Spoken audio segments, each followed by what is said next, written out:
All right, once again, my name is Nav. I'm back with part 2 of this topic. Is Esau the progenitor of the so-called white race? So whoever watched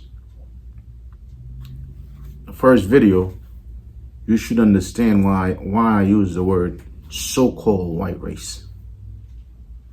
And then during that video, throughout almost the whole video, I stressed one word there that was used for Esau. Red. The word admoni in the Hebrew. The Hebrew word means red. And then I said enough about it, but I can say even a little bit more. Even today among black people, you see how they still use the word red to talk about it. Still a black person, but his skin tone may be a little bit lighter. Reddish brown, not dark reddish brown, light reddish brown. I'm going to use one person in history that they call Red as his nickname, because he was light skinned, but a light skinned wasn't like a albino dude, but he just had a little lightness. Malcolm X's nickname was called Red. They call him Red. Before he went to jail, all these dudes, they call him Red. Hey, what's up, Red? Because he was light skinned, but they knew he was a black dude. They knew he wasn't a European guy from, a Caucasian guy. Another example where, light skinned people that's not dark, that black people call, they use the light skinnedness. It doesn't have to be that light. Anything, even me, in those days, they could call me a reddish brown. It's not red, but you do have people that looks very reddish brown. Another person they call Red, a rapper by the name of Redman. Look at him, because he's a light-skinned guy. He called himself Redman. That's another example where among black, the word red is used to talk about to denote a black person, not a white person. Let me see if I have another example of well, me, I'm Haitian. I'm from Haiti. I was born in Haiti. It is very common among Haitians when they have a light-skinned guy, light-skinned person, they call him Wouge. Neg Wouge la. Any Haitian listen to this, they know I'm telling the truth. Wouge, if you speak a little French, Wouge means red.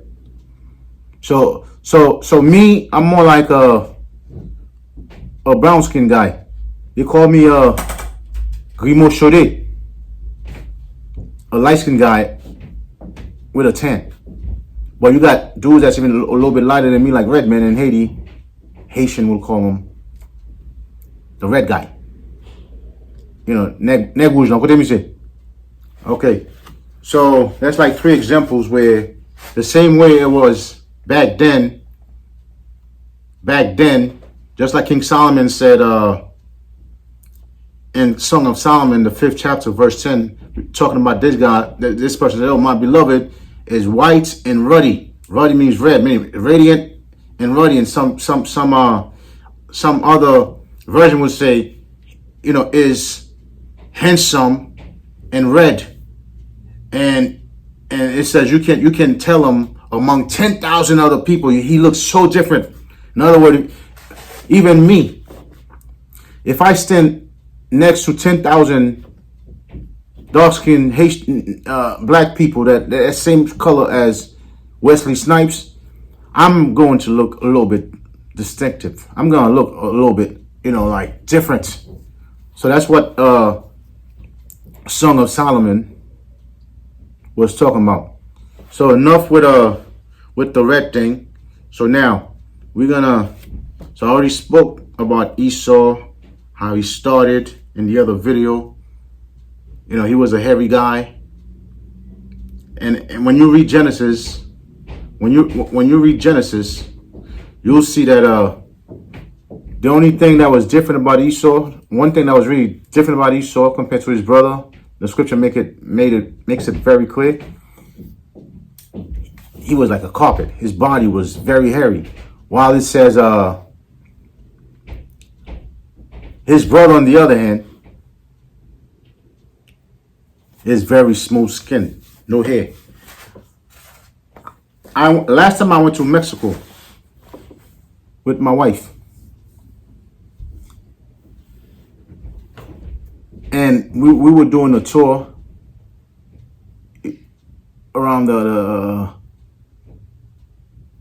pyramids in Chichen Itza, and the tour guy was talking about the Aztecs, and there was a bunch of us following him as he was going around, and he asked, you know, it was a bunch of us, a couple of us that were black and a bunch of white, and he asked everybody, like, look, how do you think those ancient Mexican look, the ancient Aztecs look? How do you think they look? And everybody, you know, somehow was thinking like, okay, maybe white, maybe this, maybe, you know. And he's like, no. They said they had smooth skin, no hair. So obviously they were black. And he went around, he showed us all the pictures on the walls and everything, you know. So it's just like Jacob. When you read the Bible, it says he was smooth skinned. He had no hair on his, you know, just like me. You know, if I take off my shirt, my chest may have like one hair here and one there. That's it. You know, comparing to white people on the other hand, the only way they'll be smooth skinned with no hair, only if they go in shape. So obviously Jacob being born with no hair, and they never said his parents had hair, so that means he was more like his parents. But Esau somehow came looking like a carpet, filled with hair. You do have mutation in our time where certain babies are born, and I'm not saying they have to be white either. It could be black babies, a mutation, born with hair everywhere, and literally like a carpet. In fact, I'm gonna put a picture of a little boy in India where he got so much hair, even his face looked like a dog. His face had, you know, fur all over his face. So you do have a mutation where people or babies born with a lot of hair. So obviously Esau most likely was born with some type of mutation that caused him to look like a carpet, to the point where when his brother had to trick his father to pretend that he was him, Jacob's mother, Rebecca, told Jacob, for you to trick your father to, you know, so he could think that you were Esau, I'm gonna kill a goat. I'm gonna skin him, and you're gonna put the skin on your arm with the hair. So when your father touch you, and then he'll be convinced that you were Esau. That's how much hair Esau had on his body. That was like an animal. Esau definitely had a mutation. Definitely had a mutation filled with hair. So Jacob went and did this. His mother killed the goat and then put the hair. And then he went to his father, put the hair on his arm. He went to his father to pretend that he was Esau. And then his father was like, yeah, you do smell like Esau, because Esau smelled like a goat. A dude that was always in the field, probably rarely took a shower. Smelly dude. He said, damn, you do smell like Esau. You definitely feel like Esau. But the voice is Jacob, though. You know, so the father was blind. Although Isaac was blind, but he wasn't deaf, though. He's like, yo, you sound just like Jacob, but the head is Esau. So Isaac said, okay, all right, whatever, man. Let me give you the blessing. So for those of you who know the story, you know, still give him the blessing. But Isaac wasn't that stupid. He's like, look, you know, something funny is going on here. You know, my own son, this son that's supposed to, you know, be hairy like an animal, but he sounded like the other son. By the time Isaac noticed what happened, that he got tricked, and Esau noticed, it was too late. So it was too late. But the prophecy, like I said from the other video, Rebecca was already told the birthright belonged to Jacob, not Esau. Because I have heard people say, well, Jacob is a wicked guy. He stole a birthright. He didn't steal any birthright. Although his nature, I guess maybe a little slick nature, but he didn't steal any birthright. The birthright already belonged to him. And his mother knew that. That's why his mother knew that Isaac was going to give it to the wrong guy. The hairy guy. The red and hairy guy. And Rebecca makes sure, like, that didn't happen. Although I don't think the Most High was going to let that happen anyway. So now we're going to go talk a little bit more about Esau. Because so far, whatever I said about Esau in the other video, I'm sure a lot of you are not convinced yet. Say, nah, red and hairy, that's the white man. I'm going to go deeper. So originally Esau lived in Mount Seir. That's where, when Esau had his 3 wives, and his 3 wives, especially the 2 Canaanite ones, his parents didn't like them. They must have been mean, whatever words, I don't want to say bad words, mean girls, bad girls. The parents told Esau, like, what are you doing? Where are you going with those, those 2, especially those 2? So Esau was just a evil man, a wicked man. He didn't care. He didn't care what his parents said. But that shows you there is something in the Bible called arranged marriage. A lot of times people think every marriages were arranged. That is not true. Obviously, Esau didn't give a damn about what his parents thought. He went and got his crazy women, and that was it. They didn't like them. They didn't like his wives. Esau didn't care. Esau took his 3 wives. And went and started his kingdom with them. And another example, even with Jacob. Jacob had 4 wives. Those weren't arranged marriages either. Because Jacob's parents told him, Esau wanted to kill you for stealing his stuff. So pack up and leave, and over there, go find you some good women over there. Good women, don't. And his parents, especially his mother, specifically told Jacob, look, if you were to go take one of those Canaanite women, you might as well kill me. That was her exact words. You might as well kill me. These women are wicked. So, but they still didn't pick the women for him. They told him, look, get one of those good women over there. Then he had his 4 wives. So that also shows you in the Tanakh, the Old Testament, the so-called Old Testaments, it is a normal thing for a man to have multiple wives. So now, especially black men, it is in our nature. They still practice that in Africa.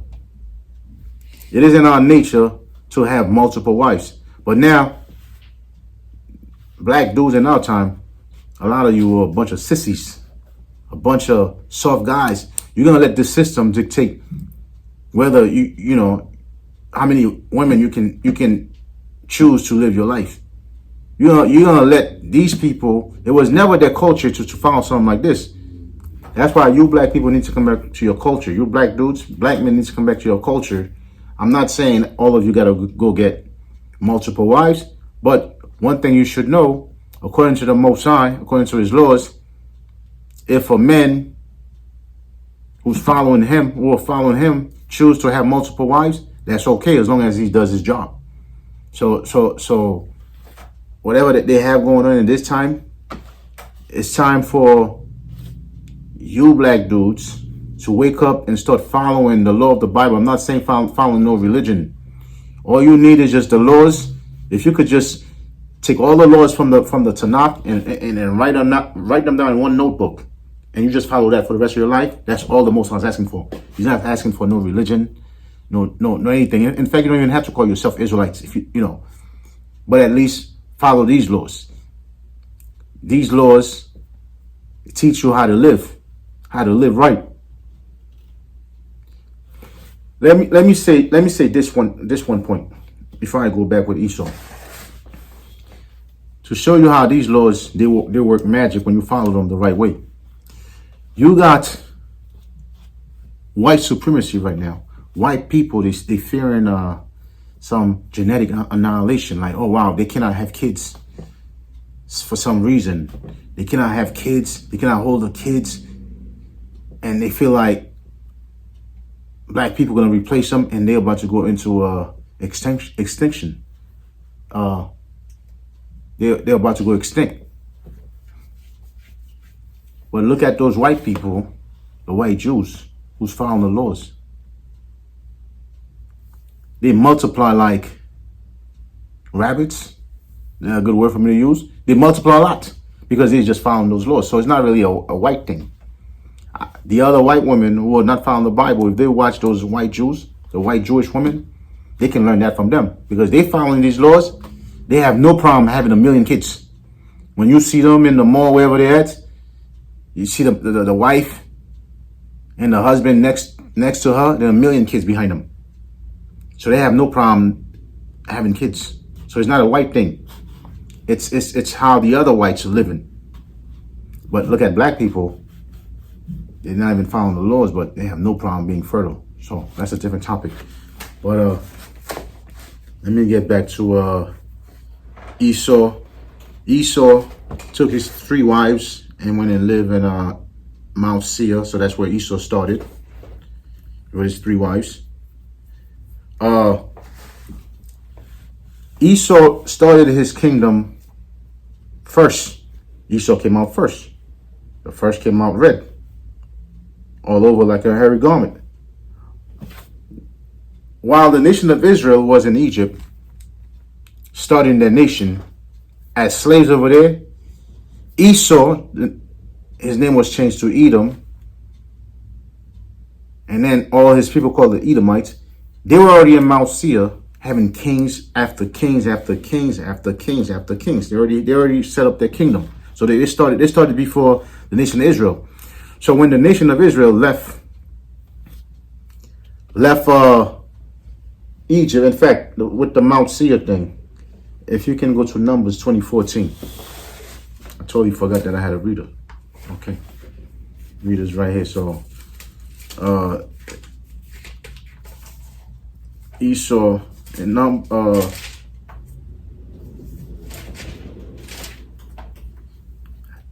in fact, before Numbers, go to the next book, Deuteronomy 20, the 2nd chapter, verse 29.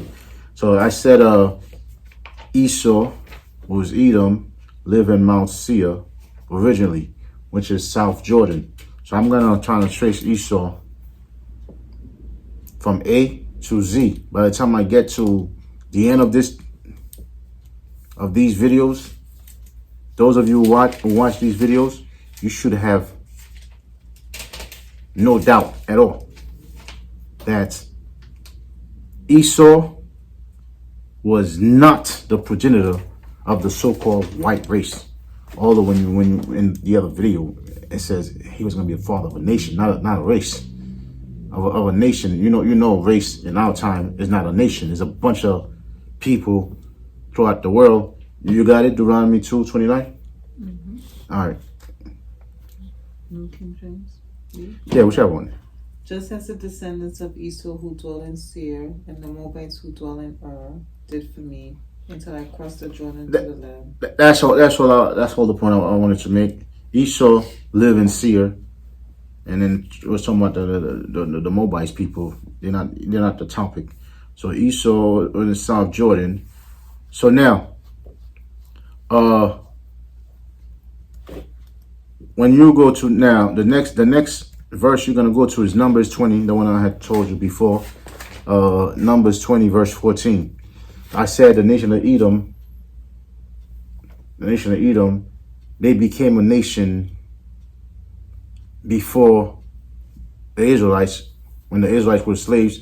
And after the Israelites came from Egypt, now when they were trying to walk from the wilderness after Egypt to get to their land, they went to they went to Esau, they were already settled. They went to Esau's territory and said, "Look, can we come through? Can we come through?" And then let's see what Esau said. So Numbers 20, verse 14. Moses sent messengers from Kadesh to the king of Edom, saying, To who? King of Edom. King of Edom. So the Israelites, they didn't even know the word king yet. They were just people who just left Egypt, and they were trying to go start. The Most High said, "Leave Egypt. I'm going to take you to a good land, and then you guys are going to start." So Esau already have kings. The king of Edom. Go ahead. This is what your brother Israel says.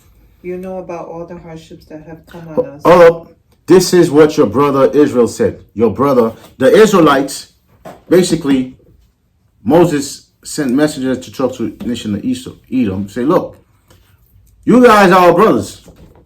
Literally our brothers, because we were twins. We are the only nation on earth.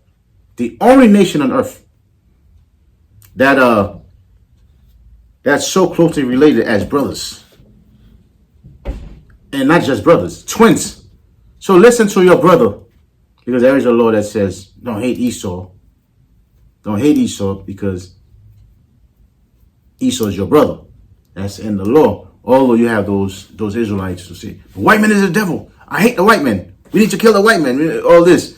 But when you go to the law, it says, thou shalt not abhor an Edomite. So I'm like, okay, it already says don't abhor an Edomite. So why are you on the street saying you hate the white man and you say the white man is the Edomite?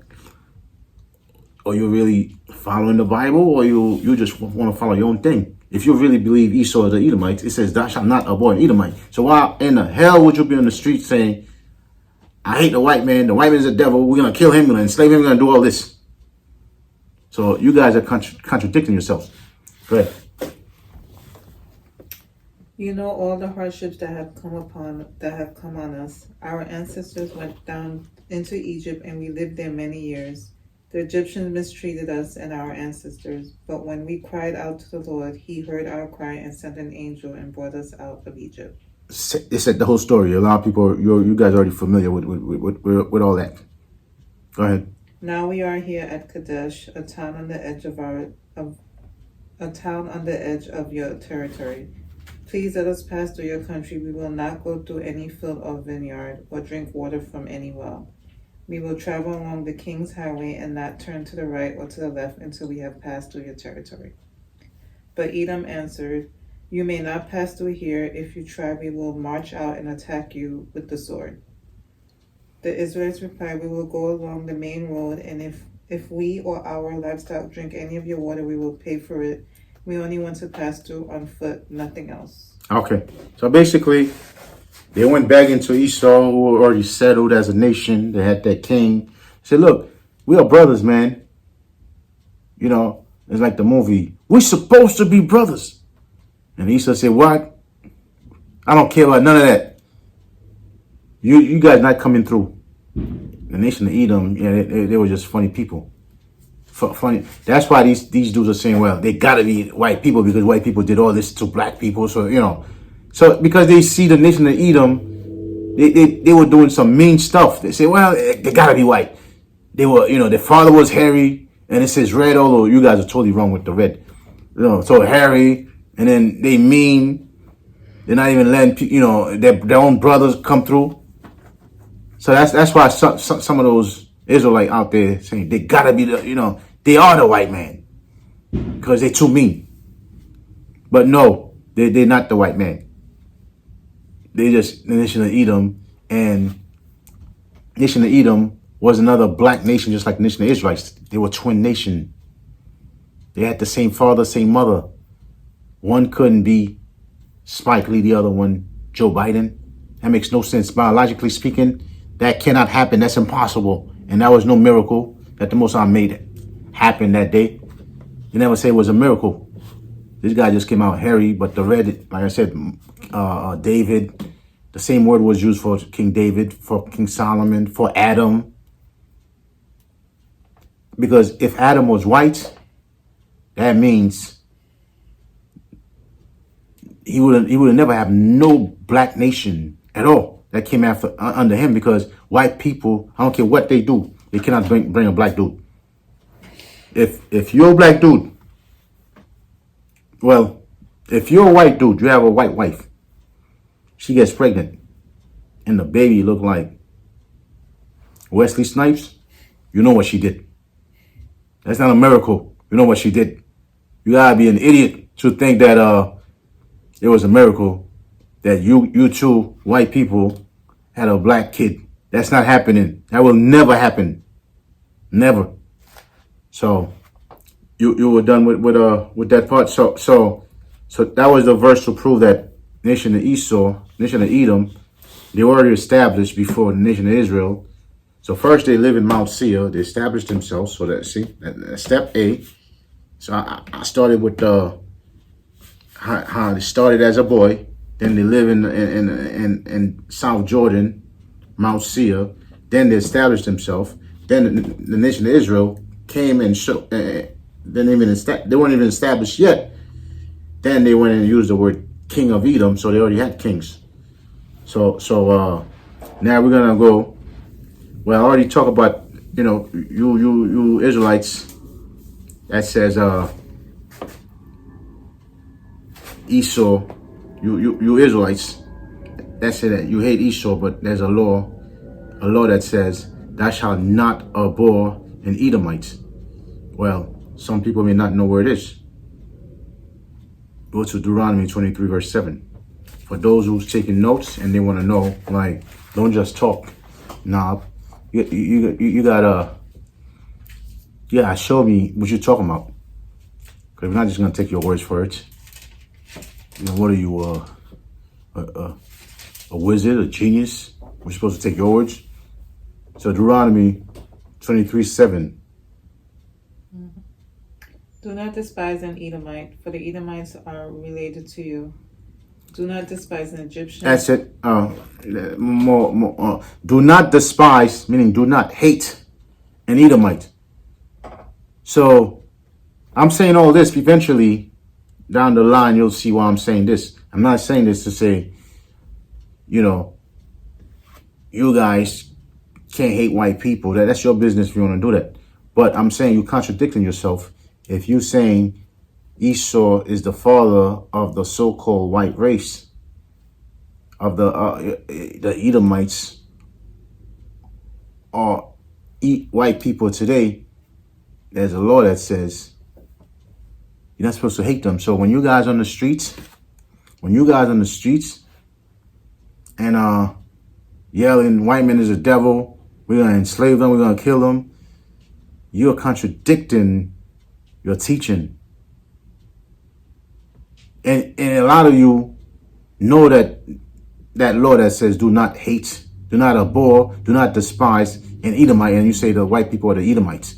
But at the same time, you guys have no problem going wherever saying we hate white people, we're gonna kill them, we're gonna enslave them, we're gonna do all this thing. You guys are a bunch of hypocrites. You know the law. If you really believe that Esau, Edomites, Edom is the father of the white race. So I'm sure some of you are gonna say, well, what about Deuteronomy 25:17? That's like 2 chapters later.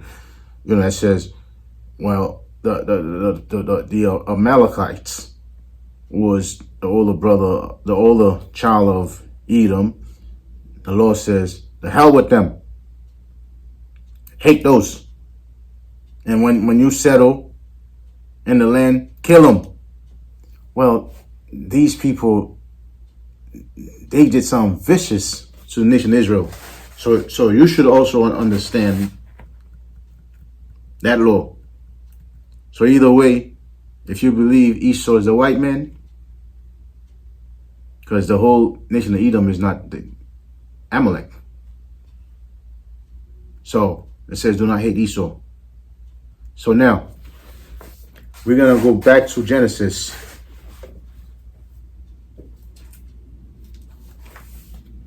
27, verse 39, about Esau. Esau received a blessing. Genesis 27, verse 39 and 40. Esau received a blessing.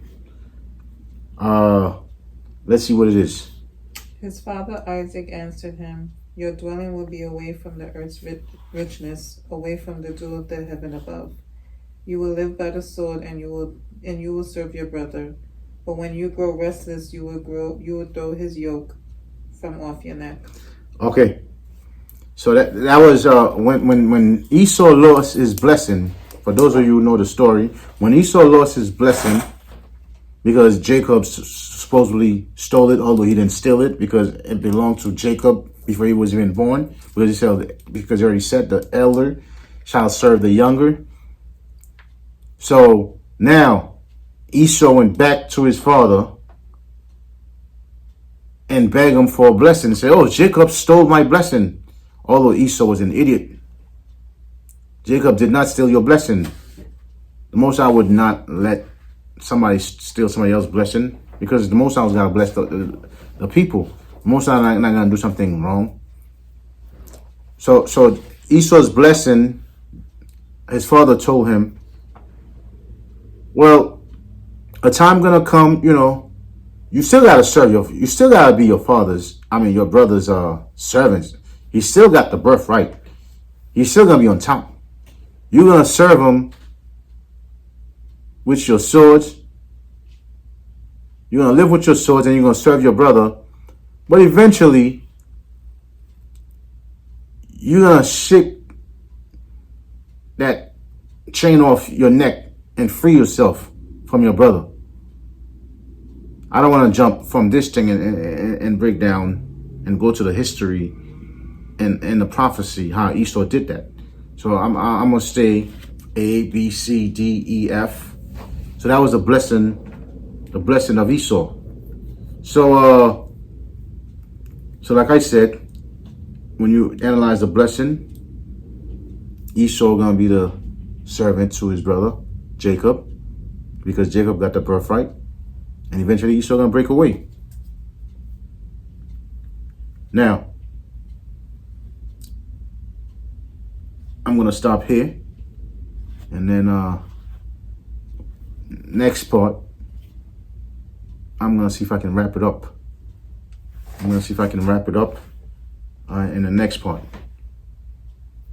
With Esau, whether Esau was the progenitor of the so-called white race. So with this, I'm going to say shalom.